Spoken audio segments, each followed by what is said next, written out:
कांग्रेस के नवनिर्वाचित राष्ट्रीय अध्यक्ष मल्लिकार्जुन खड़गे के पदभार संभालने पर झारखंड कांग्रेस के प्रवक्ता राकेश सिन्हा ने यह कहा है कि कांग्रेस असल में लोकतंत्र को जिंदा रखे हुए है। यही वजह है कि लोकतांत्रिक तरीके से अध्यक्छ का चुनाव हुआ। उन्होंने भाजपा पर हमला बोलते हुए कहा कि उनके अध्यक्ष के कार्यकाल का कब विस्तार हुआ किसी को पता भी नहीं चला। देखिए, स्वाभाविक तौर पे आज ऑल इंडिया कांग्रेस कमेटी के अध्यक्ष का शपथ ग्रहण नहीं हुआ, बल्कि देश के उन जनता जो लोकतंत्र में भरोसा और विश्वास रखते हैं, आज उनका शपथ ग्रहण है। और स्वाभाविक तौर पे उनके मुख पे तमाचा भी है जो यह कहते हैं कि कांग्रेस पार्टी में परिवारवाद है। आप देखें कि किस प्रकार लोकतांत्रिक प्रक्रिया से चुनाव के तहत आदरणीय मल्लिकार्जुन खड़गे जी का निर्वाचन होना और वहीं मिस कॉल वाली देश की सबसे बड़ी पार्टी कब अपने राष्ट्रीय अध्यक्ष का कार्य विस्तार कर देती है, यह न तो देश की जनता को पता होता है और न ही किसी अन्य को पता होता है। तो कहीं ना कहीं लोकतंत्र को कांग्रेस अपने आप में समाहित की हुई है और लोकतंत्र भी कांग्रेस को अपने आप में समाहित की हुई है। कांग्रेस और लोकतंत्र यह बिल्कुल सिक्का के पहलू के समान है, यह आज साबित भी होता है। झारखंड के पूर्व मंत्री सह विधायक सरयू राय ने स्वास्थ्य मंत्री बन्ना गुप्ता पर बड़ा आरोप लगाया है। उन्होंने कहा कि खैरात दुकानदारों और होल्डिंग टैक्स पर किसी भी तरीके का नतीजा नहीं आया, फिर भी मंत्री बन्ना गुप्ता जगह जगह अपना स्वागत करवा रहे हैं। उन्होंने कहा कि जमशेदपुर की जनता के साथ मंत्री बन्ना गुप्ता फर्जीवाड़ा कर रहे हैं। कैबिनेट में या सरकार ने ऐसा कोई निर्णय लिया ही नहीं है। और ये आपसे नहीं कंटिन्यू ये लोग कर रहा है। देखिए, कुछ चरित्र ऐसे हैं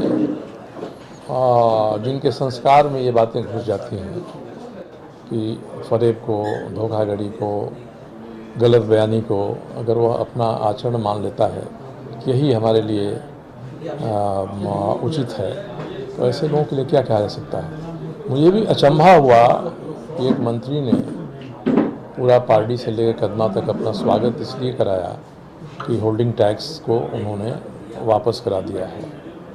खैरात की दुकानों का किराया बढ़ा हुआ वो अब कम हो गया है, ये कराया। मैं तो कहता हूँ कोई भी एक आदमी जाए आज होल्डिंग टैक्स देने के लिए और दे के देख ले कि कंप्यूटर एक्सेप्ट करता है कि नहीं। ये सारा ऑनलाइन सिस्टम है। ऑनलाइन सिस्टम में आज कोई जाकर देखे, कहीं भी एक आदमी होल्डिंग टैक्स घटा हुआ नहीं दे सकता है।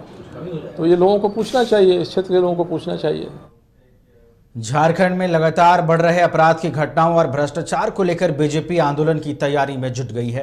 धनबाद परिषदन में आयोजित बीजेपी नेताओं की बैठक में शामिल होने आई निरसा विधायक अपर्णा सेनगुप्ता ने कहा कि भ्रष्टाचार के खिलाफ बीजेपी 7 नवंबर से 13 नवंबर तक विभिन्न प्रखंडों में आक्रोश आंदोलन करेगी।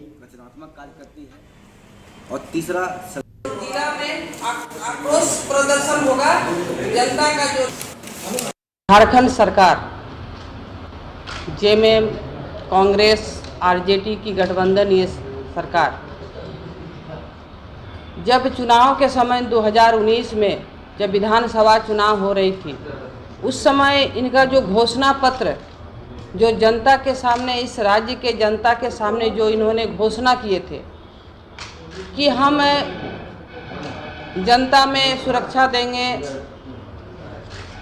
विकास का गंगा बहाएंगे, बहुत सारा जल जंगल जमीन का रक्षा करेंगे, पानी बिजली देंगे, मैंने बहुत सारा जो घोषणा किए थे, रोजगार देंगे, आज कहीं कुछ नहीं दिख रहा है। हम लोग लगातार ये जो 8-9 जो जितने भी हमारे मुद्दा हैं, जो इस पर हम लोग 7 तारीख से लेके 13 तारीख तक और फिर हम लोग 19 से लेके 23 तक जिला में हम लोग जो आक्रोश धरना प्रदर्शन करेंगे। सिर्फ धरना नहीं, आक्रोश मैंने प्रदर्शन करेंगे, इसलिए कि ये जो जन विरोधी सरकार है, जो आज आप देख रहे हैं कि हमारी जो बेटी और बहन किस तरह से असुरक्षित इस राज्य की है, चाहे अंकिता का मामला लीजिए या बहुत सारे ऐसी हमारी जो इस राज्य की बेटी है जो किस तरह से जलाया जा रहा है।